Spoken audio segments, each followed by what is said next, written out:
Movements तब start होती हैं जब किसी भी वनरेबल मार्जिनलाइज कम्युनिटी को पता चलता है कि उसके साथ जुल्म हो रहा है। जो मैंने फेस किया वो आज भी जब याद आता है तो सोचती हूँ कि क्या इंसान इतना गिर सकता है कि वो सिर्फ किसी को उसकी जेंडर आइडेंटिटी की वजह से इतनी तजलील करवाए और इतना जलील करे। NCHR जब बनाया गया उसका मैंडेट ये था कि हम जो फंडामेंटल राइट्स के हवाले से जो लेजिस्लेटिव गैप्स हैं, पॉलिसी गैप्स, उनको हम फिल करें। ट्रांसजेंडर कम्युनिटी की जो मूवमेंट है पाकिस्तान में जब स्टार्ट हुई तो उसमें मैं 3 बड़े बड़े नाम लूँगी। पहला नाम उसमें चांदनी का नाम है। वो ख्वाजा सरा जब एक शादी ब्याह के फंक्शन के ऊपर गई और उसके ख़िलाफ़ पुलिस ने FIR काट दी 2008। जो दूसरा नाम है वो है अलीशा का। तो उसकी मौत सिर्फ इस वजह से वाक़या हो गई कि उसको हेल्थ ऑफिशियल्स ने कमरे में जगह नहीं दी, कि वो इस बात पे कंफ्यूज थे कि उनको मर्दों के वार्ड में दाखिल किया जाए या फिर औरतों के वार्ड में दाखिल किया जाए। और तीसरा नाम गुलपाना का मैं लूँगी। गुलपाना ऐसी ट्रांसजेंडर जिसको 7 गोलियां मारी गई और उसको मार के कत्ल कर दिया गया, जिनकी वजह से पूरे मुल्क गिर एहतजाज हुआ, जिसमें ख्वाजा सरा कम्युनिटी डिफरेंट जगह पे इकट्ठी हुई और उन्होंने अपनी सॉलिडारिटी और अपनी यूनिटी को दिखाया। जहाँ से मैंने ये सोचा कि मुझे अपने पाँव पे खड़े होकर अपने लोगों के लिए बात करनी चाहिए, वो था पुलिस वायलेशन का एक केस, एक ऐसा केस जिसमें हम हक पे होते हुए भी ना हक साबित किए गए। इसी मूवमेंट के दौरान बहुत सारे ऐसे तालीम याफ्ता ख्वाजा सरा ट्रांसजेंडर्स हमारे सामने आए जो पहले हिडन थे। तो उसी हवाले से देखा जाए तो वल्नरेबल सेक्शन में से जो ट्रांस पीपल हैं उनकी वल्नरेबिलिटी कोई पाकिस्तान में कोई बात नहीं हुई थी। जब हमने इसका एनालिसिस किया तो हमें समझ आएगा कि जी ट्रांसजेंडर के हवाले से कोई स्पेसिफिक लॉ मौजूद नहीं है। मैं तो कहती हूँ कि जो राइट प्रेसिडेंट ऑफ पाकिस्तान और प्राइम मिनिस्टर ऑफ पाकिस्तान का है वही हक मेरा है, क्योंकि उनके पास भी ग्रीन CNAC और मेरे पास भी ग्रीन CNAC है। हमारे लिए जो बिगेस्ट चैलेंज था वो ये था कि ख्वाजा सरा कम्युनिटी को पता ही नहीं था। वो जुल्म को, ज़्यादती को अपनी डेली रूटीन, अपनी ज़िंदगी का हिस्सा समझते थे। अस्पताल में जाएँ तो उनकी ट्रीटमेंट कौन करे, थाने में जाएँ तो थाने वाले उनको एज औरत की ट्रीट करें, एज ए मर्द ट्रीट करें। एक आम मुहर्रिर को या पुलिस वाले को तो नहीं पता हमने क्या करना है क्या नहीं करना। तो हमारी सोसाइटी में जो ओवरऑल ट्रांसजेंडर्स के हवाले से जो एक मिसअंडरस्टैंडिंग मौजूद है, जो प्रॉब्लम मौजूद है, वो हमें भी हर जगह पे फेस करनी पड़ी when we initiated this debate. अगर वो कहते हैं हमें एजुकेशन चाहिए तो ये बुनियादी हक है, अगर वो कहते हैं हमें इज़्ज़त चाहिए तो ये बुनियादी हक है।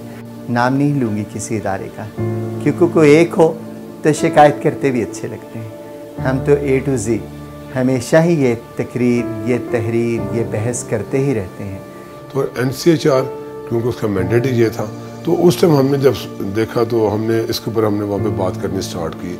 एक आम पर्सन सुनता है तो वो बिल्कुल दंग रह जाता है कि अच्छा, पाकिस्तान के अंदर जो है वो ख्वाजा सरा बिजनेस पर्सन भी हैं, पॉलिटिशियन भी हैं, लॉयर्स भी हैं। ये सारे के सारे वो लोग हैं जिनको फैमिलीज़ ने रिजेक्ट कर दिया। जहाँ पे बुनियादी मसाइल की हम बात करते हैं, मैं तो कहती हूँ इंसानियत का हक पाना ही सबसे ज़्यादा ज़रूरी है। मेरा ताल्लुक़ तालीम के शोबे से है, तो मैं समझता हूँ चूँकि पाकिस्तान की 60% आबादी जो है वो यूथ पर मुश्तमिल है, तो मैं समझता हूँ कि ये मेरा फ़र्ज़ है कि मैं उनको एजुकेट करूँ, उनको सेंसिटाइज़ करूँ और उनको बताऊँ कि हमारे मुल्क में जो बसने वाले लोग हैं वो सब बराबर हैं। कि जेंडर के कंसेप्ट के हवाले से भी हमारी जो सेक्सुअल ओरिएंटेशन के साथ हमें लिंक किया हुआ बेसिकली उसके साथ, और हमारे बहुत अरसे तक मेल फीमेल के कंटेक्स्ट में ये यहाँ पे ये डिबेट होती रही है।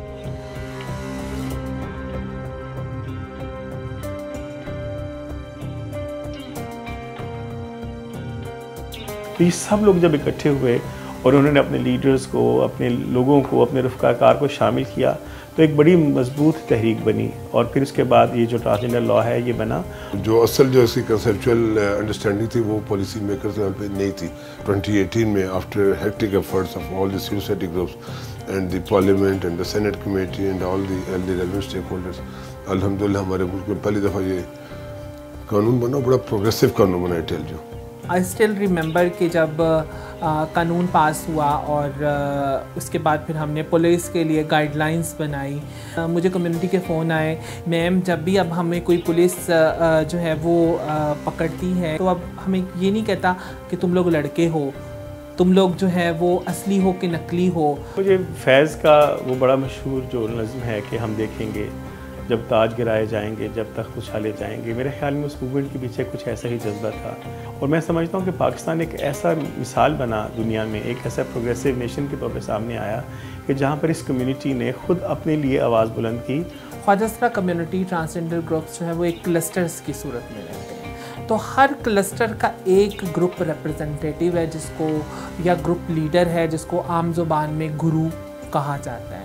تو جب بھی اس کے چیلوں کے ساتھ یا اس کے جو گارڈین شپ میں جو لوگ ہوتے ہیں ان کے ساتھ کوئی بھی ظلم ہوتا ہے، کوئی بھی جبر، کوئی بھی زیادتی، کوئی بھی تشدد ہوتا ہے، تو وہ آواز اٹھتی ہے اور وہ ہمارے لیے ایک ایڈووکیسی ٹول کٹ بن جاتی ہے جس کی بیسس پہ ہم پارلیمنٹیرینز کے ساتھ، ہماری گورنمنٹ کے ساتھ ایڈووکیسی کرتے ہیں تاکہ ایک کچھ اس طرح کا ایکشن ہو سکے جس سے اوورآل ہماری کمیونٹی کو فائدہ ہو. جینڈر کے حوالے سے معاشرے کی سوچ کو جب نہیں بدلیں گے نا تو حکومتی اقدامات ہم نہیں بدل سکتے ہیں. حکومتی اقدامات بدلنے آپ کے پالیسی میکرز نے، سیاستدانوں نے، پارلیمنٹیرینز نے، وہ سارے اسی معاشرے کا حصہ ہے جو اس سوچ کے تحت ہم آپریٹ کر رہے ہیں. 74 ایئرز پاکستان کو ہو گئے. 74 ایئرز میں کون سی گورنمنٹ نے ایسی اسکیم لانچ کی ہے جہاں پہ ٹرانسجنڈر کمیونٹی عزت کے ساتھ زندگی گزار سکے اور بھیک نہ مانگے؟ بہت سے مضامین میں نے ایسے پڑھائے جیسے ایتھکس اینڈ سوشل رسپانسبلٹی ہے، اس میں میں نے اسٹوڈنٹس کو اور خواجہ سرا کمیونٹی کو اکٹھے بٹھایا، اور جیسے کہ مختلف جو ینگ لیڈرز ہیں خواجہ سراؤں کے، جس میں نے آب علی ہیں، عائشہ مغل ہیں، ببلی ملک ہیں، ان کو میں نے انوائٹ کیا اپنی یونیورسٹیز میں ڈفرینٹ سیشنز میں، اور ان کے ساتھ بھی اسٹوڈنٹس کا انٹریکشن کروایا تاکہ ان کو بہت سارے حقائق کا علم ہو سکے اور وہ جو گیپس ایگزسٹ کرتے ہیں وہ کم ہو سکے. Constitution is for the all human beings, ہمارے کانسٹیٹیوشن پریمبل میں، ٹھیک ہے. اور جو citizens of Pakistan irrespective of their orientation, sexual یا gender orientation, they are entitled to claim those rights in the constitution.